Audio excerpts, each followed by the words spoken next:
이제 다 함께 묵도하심으로 새벽 기도회를 시작하겠습니다.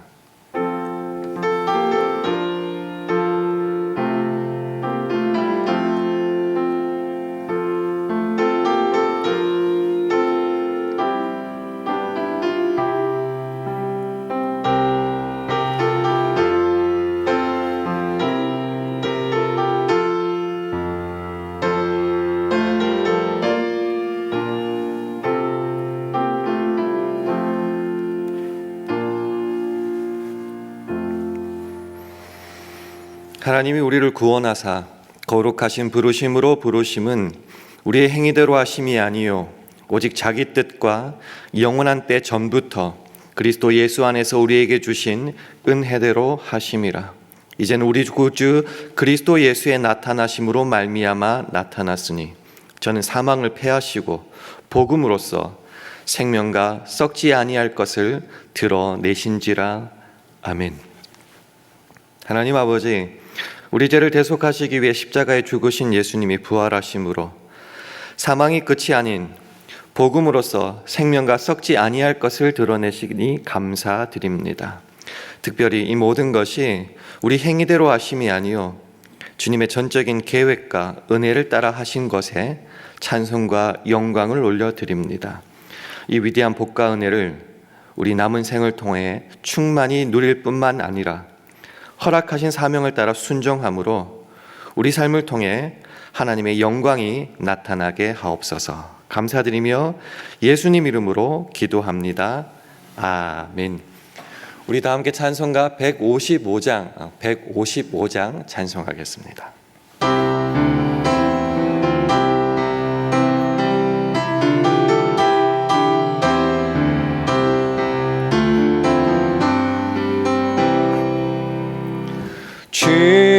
주님께 영광, 다시 사신 주, 사망 권세 모두 이기시었네.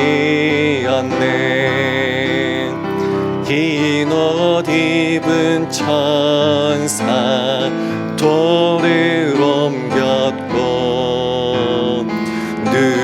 누우셨던 곳은 비어 있었네.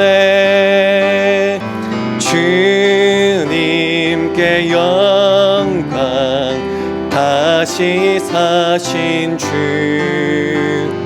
사망 권세 모두 이기시었네. 부활의 주님 나타나시사 두려움과 의심 물리치셨네. 주의 교회 기뻐 찬송하여라. 다시 사신 주님 죽음 이겼네. 주님께 영광, 다시 사신 주, 사망 권세 모두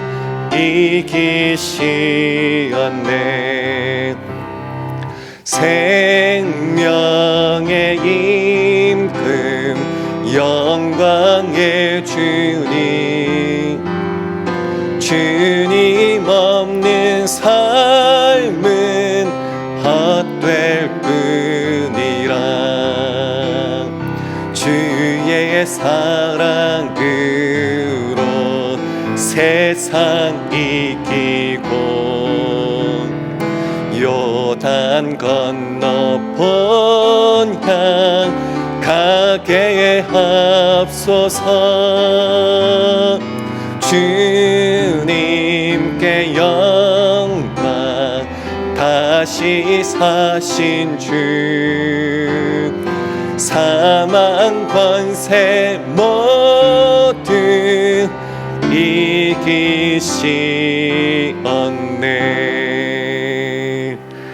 아멘. 하나님의 말씀은 로마서 3장 19절에서 24절 말씀입니다.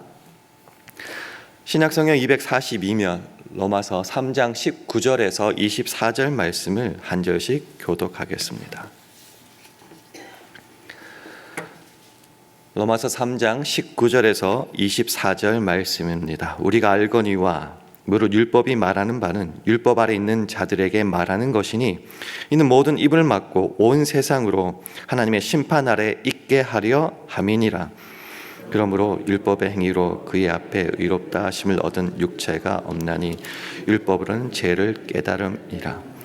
이제는 율법에 하나님의 한 의가 나타났으니 율법과 선지자들에게 증거를 받은 것이라. 곧 예수 그리스도를 믿음으로 말미암아 모든 믿는 자에게 미치는 하나님의 의니 차별이 없느니라. 모든 사람이 죄를 범하였음에 하나님의 영광에 이르지 못하더니 그리스도 예수 안에 있는 구속으로 말미암아 하나님의 은혜로 값없이 의롭다 하심을 얻은 자 되었느니라. 아멘. 우리 주의 평강을 기원하는 마음으로 우리 주위분들과 샬롬으로 인사하는 시간 가지겠습니다. 샬롬, 샬롬.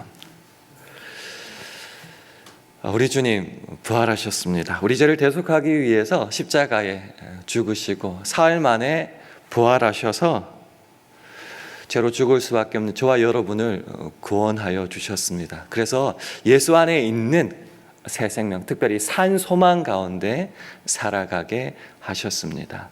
베드로전서 1장 3절은 이렇게 말합니다. 찬송하리로다 우리 주 예수 그리스도의 아버지 하나님이 그 많으신 긍휼대로 예수 그리스도의 죽은 자 가운데서 부활하심으로 말미암아 우리를 거듭나게 하사 산 소망이 있게 하시며, 그리스도의 부활하심으로 말미암아 저와 여러분은 거듭났습니다. 칭의를 얻었죠. 다시 거듭나게 되었습니다. 중생하게 되었습니다. 뿐만 아니라 저 천국의 소망과 부활의 소망 속에서 살아가게 하셨습니다. 우리가 알다시피 저와 여러분은, 아니 모든 인류는 죄로 죽을 수밖에 없는 운명이었습니다. 그래서 로마서 3장 10절이 말하기를 의인은 없다, 단 한 사람도 없다라고 말을 하는 것 아닙니까? 누구는 말할지 모르겠습니다. 율법이 있지 않냐고. 그렇죠. 이스라엘 백성에게 율법을 주셨습니다. 그러나 율법의 효능은 딱 한 가지였습니다. 그게 뭔가? 죄를 깨닫고 인식하는 거였죠. 이 말은 뭐냐? 율법을 가지고 의롭다 하심, 즉 구원을 얻을 자는 없다는 말이죠. 그래서 오늘 본문 말씀 로마서 3장 19절 20절 말씀을 화면 보시면서 다시 한번 읽어보도록 하겠습니다. 시작. 우리가 알거니와 무릇 율법이 말하는 바는 율법 아래 있는 자들에게 말하는 것이니 이는 모든 입을 막고 온 세상으로 하나님의 반 안에 있게 하려 함이니라. 그러므로 율법의 행위로 그의 앞에 의롭다 하심을 얻을 육체가 없나니 율법으로는 죄를 깨달음이니라. 율법이 말하는 건 뭐죠? 우리 모든 인류가 율법 아래, 율법의 영향권 아래 있다라는 거죠. 그래서 율법이 보여주는 것은 온 세상이 하나님의 심판 아래 있다. 조금 더 구체적으로 율법의 행위로, 율법을 지킴으로써 그 개인의 노력과 의로움과 행위로 하나님 앞에 의롭다 하신 구원함을 받을 존재는 없다. 그럼 율법 왜 주셨냐? 율법으로는 죄를 깨닫는다라고 말씀하십니다. 이것이 이스라엘 백성뿐만 아니라 모든 인류의, 저와 여러분의 절대적인 절망이죠. 뭔가 죄는 알 것 같고 뭘 해야 되는지는 아는데 우리 인간의 행위로는, 의로는, 자랑으로는 하나님 앞에 의롭다 하심을 절대 받을 수 없다. 그러니까 절대적인 절망이죠. 우리는 인간이 뭔가 다 할 수 있다. 저 우주를 향하여서도 가고 병을 하나하나 정복한다고 우리 인간의 노력으로, works, 그 행위로 뭐든지 다 할 수 있다고 생각하지만은 성경은 단언하죠. 절대로 못한다라는 겁니다.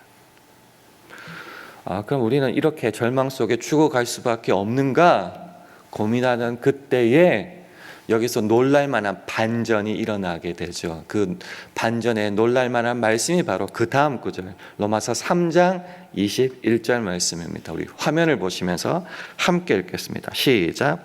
이제는 율법 외에 하나님의 한 의가 나타났으니 율법과 선지자들에게 증거를 받은 것이라. 우리가 가지고 있는 개역 한글에는 이제는 이라고 말하는데, 사실 원문 헬라어에는 접속사 대, 그러나가 있습니다. 그래서 영어 성경을 보면요, 전부 다 but now라고 되어 있습니다. 이제까지는 율법은 받았는데 율법 아래서는 우리가 구원받을 존재가 아무도 없다, 절망 속에 있다. 이때 반전이 일어나죠. but, 그러나 이제는 율법 외에 하나님의 한 의가 나타났다라는 거죠. 다른 길이 있다, 다른 법칙이 있다라고 저와 여러분에게 선포하고 있는 겁니다. 그래서 이 but now를 마틴 로이드 존스 목사님은 the great turning point, 대전환점이라고 표현하고 있습니다. 인간 상태가 죄로 죽을 수밖에 없고 율법 아래에 율법 의존할 수밖에 없는 그런 상태에 있었는데, 그것이 놀랄 만한 대반전이 일어나서 결론적으로 말씀드리면 율법에 의존해서 벗어난 다른 관계 속에 들어가게 되었다라는 겁니다. 자, 그러나 이제는 반전이 일어나는데 뭐를 설명하고 있느냐고 하면요, 율법 외에는, 율법으로는 우리가 확인했죠. 안 된다. 왜요? 행위의 법칙 아닌가요?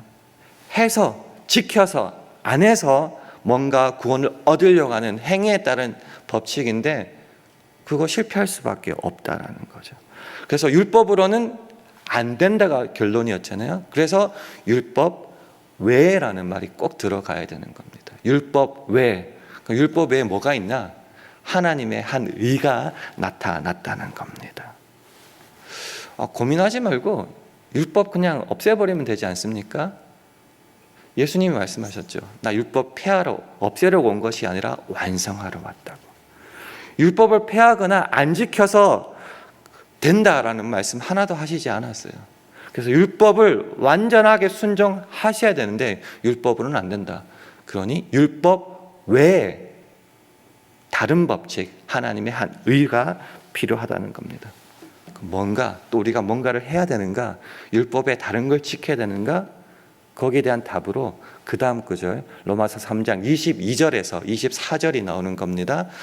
함께 읽겠습니다. 시작. 곧 예수 그리스도를 믿음으로 말미암아 모든 믿는 자에게 미치는 하나님의 의니 차별이 없느니라. 모든 사람이 죄를 범하였음에 하나님의 영광에 이르지 못하더니 그리스도 예수 안에 있는 구속으로 말미암아 하나님의 은혜로 값없이 의롭다 하심을 얻는 자 되었느니라. 하나님의 한 의, 율법 외의 한 의가 뭔가? 곧 예수 그리스도를 믿음으로 말미암아. 율법을 완전하게 이루시기 위해서 주님께서 오셨다고 했잖아요. 그래서 율법의 그 요구를 완벽하게 순종하신 분, 그래서 우리 죄를 안고 십자가에 죽으시고 부활하신 그 예수 그리스도를 믿음으로라는 말이죠. 믿음의 법칙이 드디어 등장하게 되는 겁니다.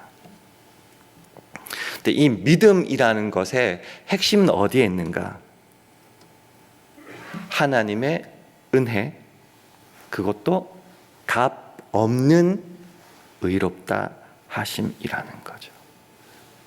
이게 왜 중요한가? 율법에 있어서 가장 중요한 핵심 중에 하나는 내 행위라는 거죠. 내가 지켜야 된다. 다른 말로 하면은 내 운명을 내가 책임진다. 이게 핵심이잖아요. 이게 공짜가 아니죠. 대가를 치러야 되는 겁니다. 그런데 그 율법 외에 다른 의라고 말하니까 아주 쉽게 설명하면 내가 책임지고 내가 해서 되는 것이 아닌이라는 말이죠. 어떤 결과에 있어서 원인이 내게 있지 않다를 고급스럽게 말하는 단어가 뭐죠? 그게 은혜 아닙니까? 결과에 대한 원인이 나에게 전혀 없다. 그게 은혜. 전혀 없으니까 값이 없는 거죠.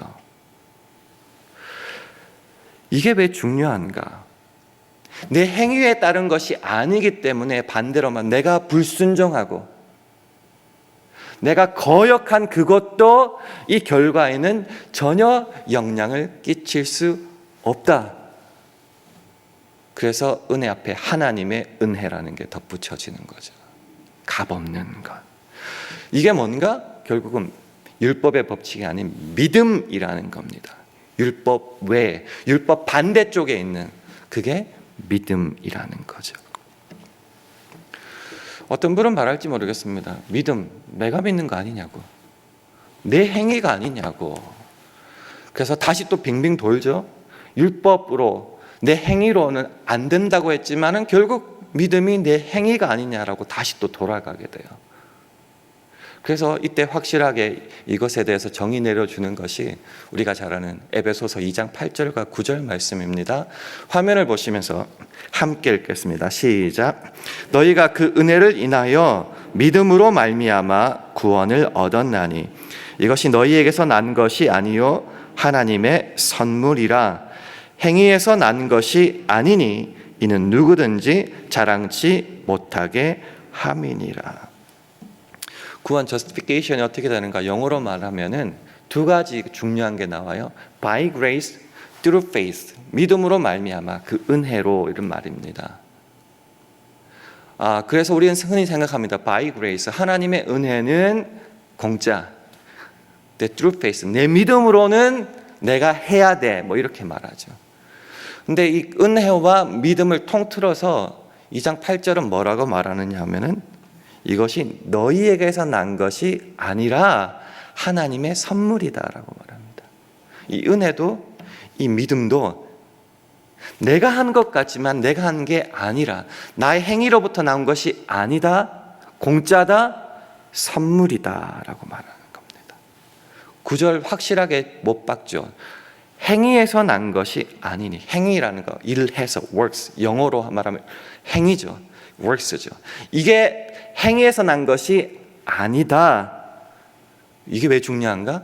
그래서 누구든지 자랑치 못한다. 하나님께만 원인이 있다. 다시 정리해 볼게요. 율법의 법칙으로는 안 된다. But now, 그러나 이제는 율법의 새로운 법칙, 하나님의 한 의가 나타났다. 그게 뭔가? 바로 예수 그리스도를 믿는 거다. 율법의 완전 반대쪽에 있는 거다. 근데 이 믿음이 중요한 이유는 뭔가? 그 원인이 저와 여러분에게 전혀 없고 오직 전적으로 하나님에게만 있다라는 거죠. 그럼 믿음은 뭔가? 쉽게 설명하면 이런 거죠. 나 스스로 무엇을 해서 의롭게 되는 행위는 없으니 포기한다. 그럼 끝인가? 아니다. 나는 안 되지만은 하나님이 되니까 그 하나님의 베드로전 1장 3절을 따르면 그 많으신 긍휼을 내가 전적으로 기대하고 의지한다. 그게 믿음이라는 거죠. 내가 할 수 있는 건 없어요. 기대는 것밖에 없다라는 겁니다. 자, 부활절 다음에 왜 이런 말씀이 중요한가? 이게 무엇을 통해서 가능한가? 우리는 항상 십자가만 있으면 충분하다고 생각을 많이 합니다. 생각해보면 사순절 특별 새벽기도 막 40일 동안 있잖아요.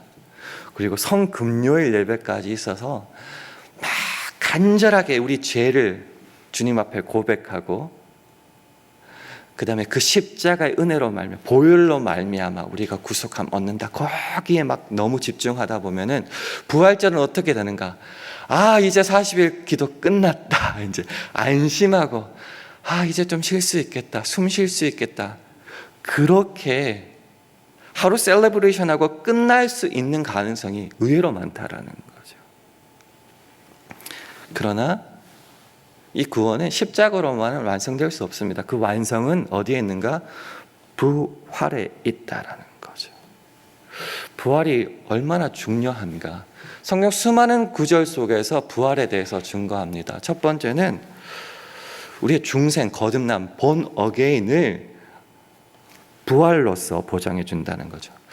처음에 소개시켜드렸던 베드로전서 1장 3절을 제가 다시 읽어드리면, 찬송하리로다 우리 주 예수 그리스도의 아버지 하나님이 그 많으신 긍휼대로 예수 그리스도의 죽은 자 가운데서 부활하심으로 말미암아, 이제 부활이 나오죠. 부활하심으로 말미암아 뭘 주신다고요? 우리를 거듭나게 하사. 중생, 중이 거듭 중자, 다시 중자잖아요. 다시 본 어게인, 살아나게 하시는 게 부활로 말미암는다라는 거죠. 그래서 우리가 산 소망 가운데, 죽는 게 끝이 아니다 소망 가운데 저 천국을 바라보면서 살아갈 수 있게 하셨다는 거죠. 뿐만 아니라 그리스도의 부활은 칭의도 우리에게 보장해 주신다는 거죠. 로마서 4장 25절 이렇게 말합니다. 예수는 우리 범죄함을 위하여 내어줌이 되고, 여기서 끝이 아니에요. 또한 우리를 의롭다 하심을 위하여 살아나셨느니라. 의롭다 한다는 게 칭의, 너 의롭다라고 해주는 거잖아요. 그래서 십자가 중요하죠. 그러나 십자가를 통과한 부활로 완성이 되는 겁니다. 그래서 로마서 10장 9절은 이렇게까지 말합니다. 네가 만일 네 입으로 예수를 주로 시인하며, 또 같은 크기란 말이죠. 또 하나님께서 그를 죽은 자 가운데서 살리신 것을 네 마음에 믿으면 구원을 얻으리니. 예수 그리스도를 주로 고백하는 것만큼 같은 크기로 뭘 고백하고 믿어야 되는가? 죽은 자 가운데서 다시 부활하셨다는 것을 믿을 때에 구원이 우리에게 주어진다라는 겁니다. 그래서 부활장이라고 일컬어지는 고린도전서 15장 17절 18절은 이렇게 말하죠. 그리스도께서 다시 사신 것이 없으면 너희의 믿음도 헛되고, 부활이 없으니까 꽝인 거죠. 더 나아가서 이렇게까지 말씀합니다. 너희가 여전히 죄 가운데 있을 것이요. 다시 살아남이 없는데 소망이 없잖아요. 그러니까 다시 죄로 돌아갈 수밖에 없다는 거죠. 그러니까 부활이 없으면은 믿는 것도 헛될 뿐만 아니라 소망이 없으니 죄 가운데 살아간다. 더하여서 18절은 이렇게 말하죠. 또한 그리스도 안에서 잠자는 자도 망하였으리니. 부활이 없는데 뭐 죽으면 끝 아닌가요? 부활이 그래서 이 구원의 완성, 산소망의 시작점이라는 겁니다. 그래서 예수 그리스도께서 부활하심으로 무엇을 이루었나? 로마서 14장 9절은 말하죠. 이를 위하여 그리스도께서 죽었다가 다시 살으셨으니, 그 결과가 뭐라고요? 곧 죽은 자와 산 자의 주가 되려 하심이라. 이 부활로 말미암아 죽은 자와 산 자의 주님이 되셨다라는 겁니다. 그래서 그러나 이제는 이라는 법칙이 우리 삶 속에 지금부터 영원토록 작용하게 된다는 말이죠. 그것도 내 행위가 아니라 주님의 은혜로.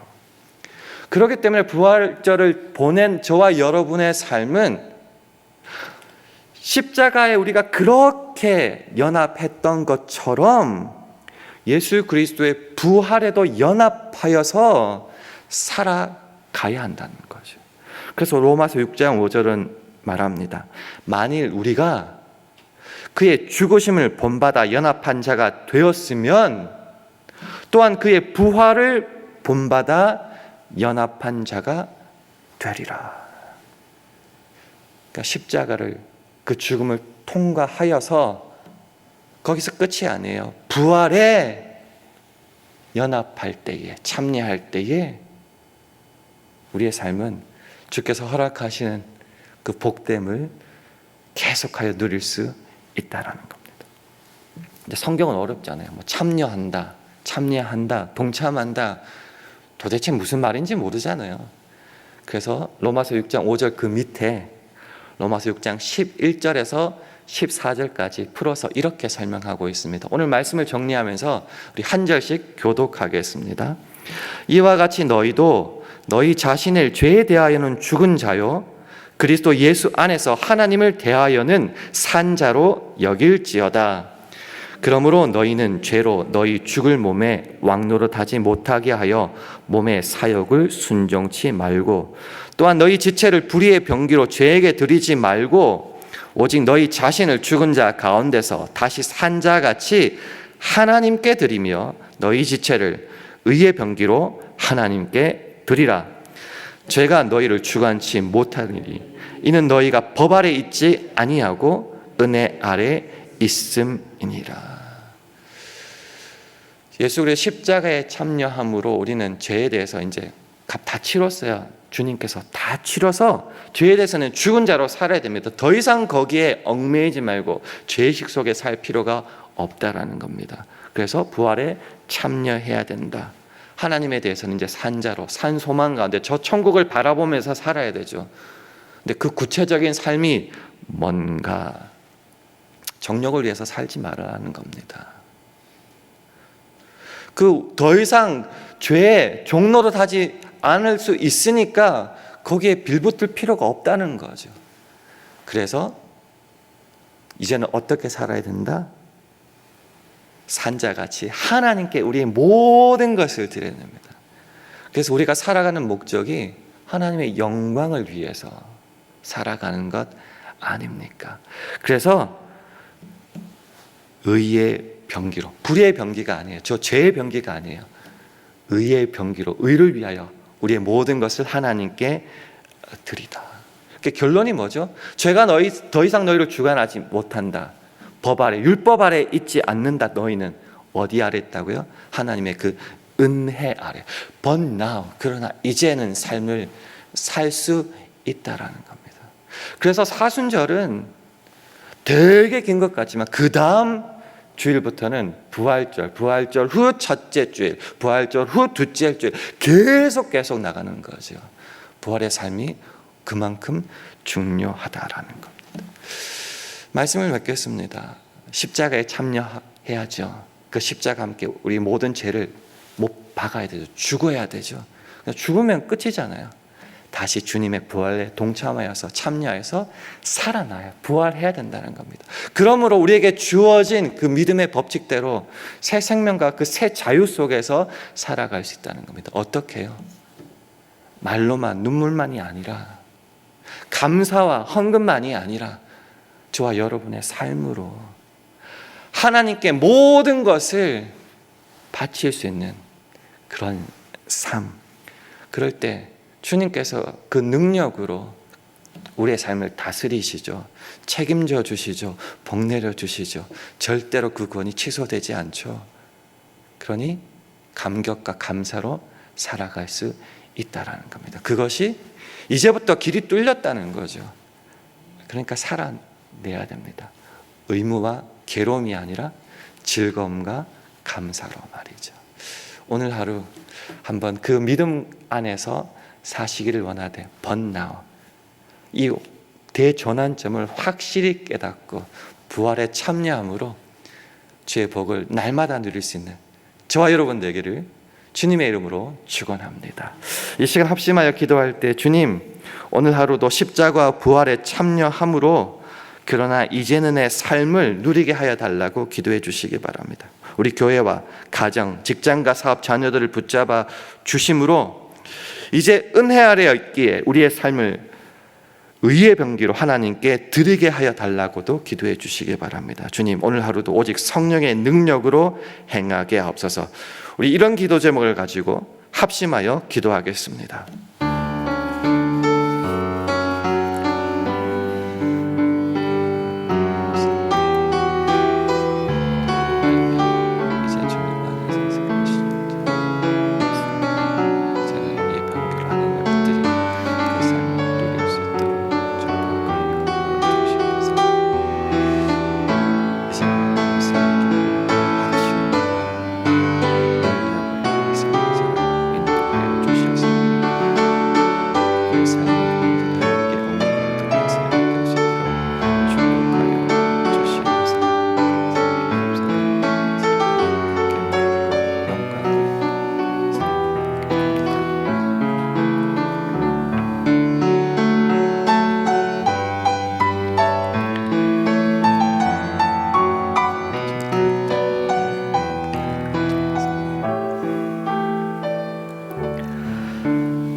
하나님 아버지, 만일 우리가 그의 죽으심을 본받아 연합한 자가 되었으면 또한 그의 부활을 본받아 연합한 자가 되리라 하셨습니다.